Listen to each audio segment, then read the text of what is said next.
شام کی نرم دھوپ اور دور دور تک پھیلی سبز گھاس، رنگ برنگے پھول، لہلاتی جھاڑیاں۔ کالو کا تو اس چراگاہ سے جانے کا دل ہی نہیں چاہتا تھا۔ اس کا دل چاہتا تھا کہ ہمیشہ کے لیے اسی چراگاہ میں رہ جائے۔ اماں کیا ایسا نہیں ہو سکتا کہ ہم یہیں رہ جائیں؟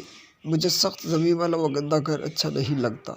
یہاں کتنی نرم گھاس ہے، سونے میں کتنا مزہ آئے گا۔ جب بھی کالو اس چراگاہ میں آتا اپنی ماں سے وہ یہی ضد کرتا تھا، نہیں بیٹا، گھر جیسا بھی ہو ہمارا محافظ ہوتا ہے، گھر میں ہمارا مالک ہماری حفاظت کرتا ہے۔ یہاں رات میں بھیڑیے آتے ہیں جو بکریوں کو کھا جاتے ہیں۔ اوہو اماں خواہ ہی ڈرتی رہتی ہے، میں نے تو آج تک کوئی بھیڑیا نہیں دیکھا۔ کالو منہ ہی منہ میں بڑبڑایا، آج تو میں ضرور یہیں رہوں گا۔ کالو نے دل ہی دل میں فیصلہ کیا۔ اس کے چہرے پر ایک شریر مسکراہٹ تھی۔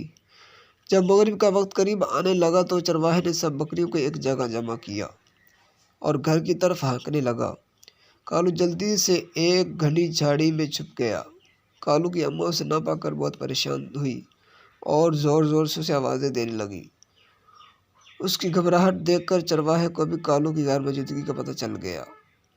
چرواہے نے اسے ہر جگہ ڈھونڈا، درختوں اور ٹیلوں کے پیچھے، جھاڑیوں میں، لیکن اسے کیا معلوم تھا کہ کالو کانٹے دار جھاڑیوں میں چھپا ہوا ہے اور چراگاہ میں رہ جانے کی خوشی میں کانٹوں کی چبھن بھی برداشت کر رہا ہے۔ کالا ہونے کی وجہ سے وہ جھاڑیوں میں بالکل نظر نہیں آ رہا تھا۔ چرواہا کالو کو ڈھونڈ ڈھونڈ کر تھک گیا اور اب اندھیرا بھی ہونے والا تھا، اس لیے وہ بکریوں کو لے کر گھر کی طرف چل دیا۔ کالو کی اماں بہت پریشان تھی۔ وہ بار بار پیچھے مڑ کر دیکھتی کہ شاید کالو واپس آ جائے، لیکن وہ نہیں آیا۔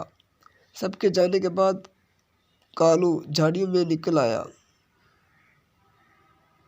جب وہ بہت خوش تھا، کبھی ادھر چھلانگیں لگاتا، کبھی ادھر ادھر دیکھتا، کبھی درختوں پر اپنے چھوٹے چھوٹے سینگوں سے ٹکرے مارتا اور کبھی گھاس پر گلا بازیاں کھاتا۔ کھیل کود میں کب اندھیرا گہرا ہوا اسے پتہ ہی نہیں چلا۔ اس وقت اسے ہوش جب آیا جب دور سے کسی بھیڑیے کی آواز سنائی دی، پھر یک کے بعد دیگرے کئی بھیڑیے چلانے لگے۔ کالو نے سوچا کہ اسے فوراً گھر بھاگ جانا چاہیے، لیکن اندھیرے میں کچھ اس کی سمجھ میں نہیں آیا۔ وہ فیصلہ نہیں کر پایا کہ اسے کس طرف جانا چاہیے۔ اس نے چاروں طرف دیکھا، خوبصورت چراگاہ اب اسے بہت خوفناک نظر آ رہی تھی۔ اسے ایسا لگا جیسے جھاڑیوں اور بڑے درختوں کے پیچھے بہت سارے بھیڑیے چھپے ہوئے ہیں جو کسی بھی وقت نکل کر اس پر حملہ کر دیں گے اور اس کی بوٹی بوٹی کر کے کھا جائیں گے۔ کالو نے زور زور سے چلانا شروع کر دیا۔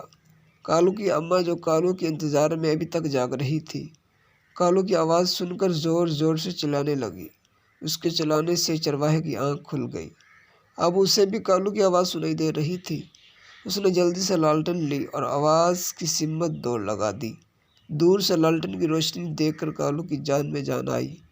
وہ روشنی کی طرف دوڑنے لگا اور جلدی ہی وہ چرواہے کے پاس پہنچ گیا۔ چرواہے نے پیار سے اس کی بیٹ تھپتھپاتے ہوئے کہا، کالو تو بہت شریر ہو گیا ہے، آج تو نے مجھے بہت پریشان کیا۔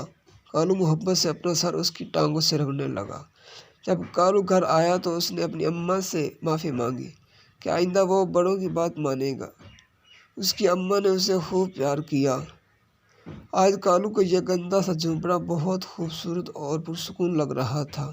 وہ اپنی اماں کے ساتھ لیٹ کر میٹھی نیند سو گیا۔